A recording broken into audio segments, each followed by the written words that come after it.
Assalamualaikum warahmatullahi wabarakatuh.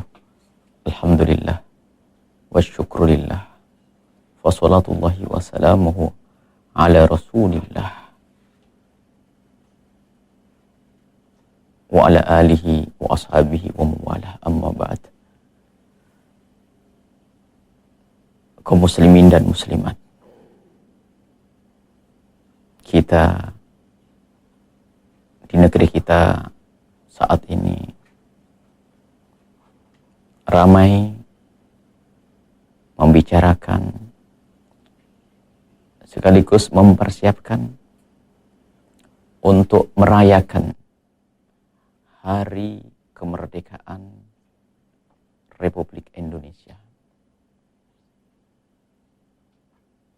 yang maknanya adalah mensyukuri terbebasnya kita dari diperbudak oleh hamba-hamba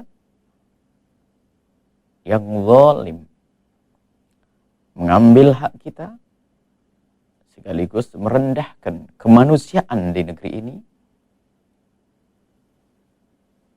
menebarkan kehinaan. Maka kita harus paham, syukur atas apa?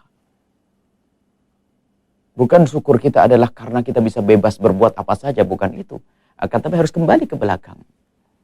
Karena penjajah adalah membawa kezaliman dan mengajarkan ketidakbaikan, menjauhkan kita dari Allah, mengambil hak kita. Maka di saat para penjajah itu hengkang, merdeka, kita perlu mensyukuri makna ini. Sehingga kalau kita paham, kita kembali ke belakang, mengerti apa yang kita syukuri, maka kita akan mengerti apa yang akan kita perbuat. Sehingga ke depan pun kita harus berusaha untuk menjauhi dari berbuat zalim kepada sesama.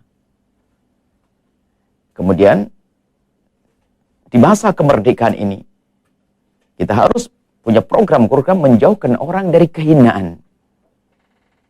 Dari kehinaan, dari kemungkaran, dari kebatilan. Kemudian, juga bagaimana kita itu bisa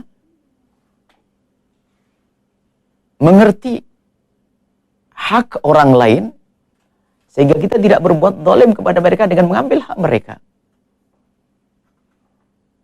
Nah, ini adalah yang akan kita lakukan di masa depan. Bukan berhura-hura, bukan. Jadi kita harus punya program dari mensyukuri nikmat, kemudian bagaimana dengan nikmat ini, nikmat kemerdekaan, kita bisa berbuat baik sesuai dengan apa yang kita syukuri. Sekarang bagaimana jika ada orang mensyukuri perayaan, merayakan Hari Kemerdekaan tapi melakukan kemungkaran? Dia tidak mengerti apa yang kita bebas, apa yang kita syukuri dari kebebasan itu, dari kemerdekaan itu. Maka semua daripada gambaran kemerdekaan di masa yang akan datang itu kembali kepada diri kita untuk sadar apa itu kemungkaran.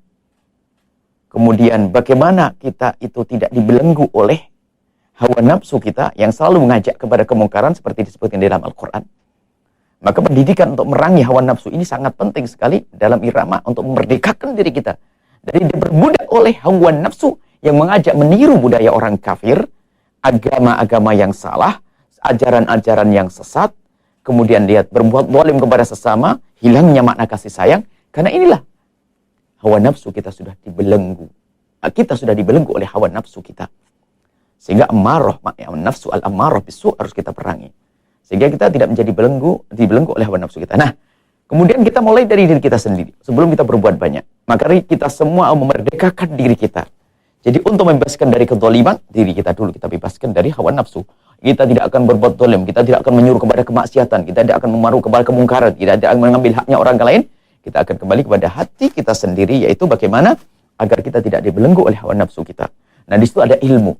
Makanya yang kami serukan, ilmu yang sering diajar oleh para ulama, ya ilmu tasawuf, ilmu membersihkan hati, bagaimana Anda menghilangkan kedengkian dan kebencian kepada sesama. Sehingga dengan hilangnya benci dan dengki akan menjadikan Anda orang yang penuh kasih. Dan penuh kasih yang sesungguhnya. Sehingga Anda pun tidak rela jika ada orang bermaksiat, jika ada orang fakir, jika ada orang kekurangan. Dan mustahil Anda akan mengambil haknya orang lain. Mustahil Anda culas. Mustahil Anda dusta di saat Anda menjadi seorang penguasa. Mustahil Anda zalim kepada bawahan. Di saat menjadi bawahan, Anda mustahil untuk bisa merongrong culas kepada atasan. Karena Anda punya nurani yang benar. Hati yang selamat. Tidak dibelenggu oleh hawa nafsu. Hati yang bersih dari dendam, bersih dari dengki, bersih dari kesombongan. bersih dari bermacam-macam penyakit hati, bersih daripada hubbud dunia, cinta dunia. Nah ini, kalau sudah ini merdeka yang sesungguhnya. Lihat, kalau kita sudah membersihkan hati kita, lihat, belajar ilmu bagaimana berkasih sayang. Kenapa kita harus mendendam kepada sesama kita? Kenapa kita harus mengutuk dan mendoakan dengan doa jelek? Bahkan kalau kita melihat orang bermaksiat, melakukan kehinaan pun, kita harus mendoakan dengan doa kemuliaan. Kita menolong, kita angkat, bukan kita rendahkan, kita hinakan. Dan kita tidak akan bisa melakukan itu semuanya, kecuali dengan membersihkan hati, membebaskan diri kita dari belenggu hawa nafsu. Dan yang kami maksud dengan itu semua, itu adalah adalah kehancuran. Perbudakan itu. Hilang kita jauh dari kemerdekaan. Kita memperbudak orang lain tanpa kita sadarkan hawa nafsu kita. Ya, memperbudak diri kita, ya, harus mengikuti gaya hidupnya orang lain dengan ketamaan kita dan bermacam-macam. Nah, kembali kepada itu tadi yang kami maksudkan, penyakit hati. Kita membersihkan dari penyakit hati. Apakah itu namanya sombong? Kenapa harus sombong? Sehingga merendahkan orang lain. Di hadapan Allah dia mungkin lebih mulia biarpun pangkatnya adalah pembantu di dunia. Baik. Kenapa kita harus mendengki kepada seseorang? Bukankah itu saudara kita? Pendengki adalah paling pantas jadi penjajah. Pendengki paling pantas jadi penjajah. Orang sombong paling pantas jadi penjajah. Dan pendengki dan sombong itu sebetulnya penjajah. Dia pun tidak pakai senjata kadang, akan tapi dengan bermacam-macam cara. Lihat, maka kita saat ini sangat perlu untuk membebaskan diri kita dari belenggu hawa nafsu kita. Dan semoga kita benar-benar menjadi orang yang benar-benar merdeka dari diperbudak hawa nafsu kita, sehingga kita akan melihat kemerdekaan yang sesungguhnya di masyarakat, keindahan, kebahagiaan, kemesraan, harmonis di dalam hidup bermasyarakat, saling mencintai karena Allah Subhanahu wa taala, dekat kepada Allah Subhanahu wa taala. Semoga Allah memberikan kepada kita segala kebaikan di dunia dan di akhirat. Semoga Allah Subhanahu wa taala memberikan pertolongan kita untuk membebaskan hawa diri kita dari belenggu hawa nafsu. Wallahu a'lam bishawab. Assalamualaikum warahmatullahi wabarakatuh.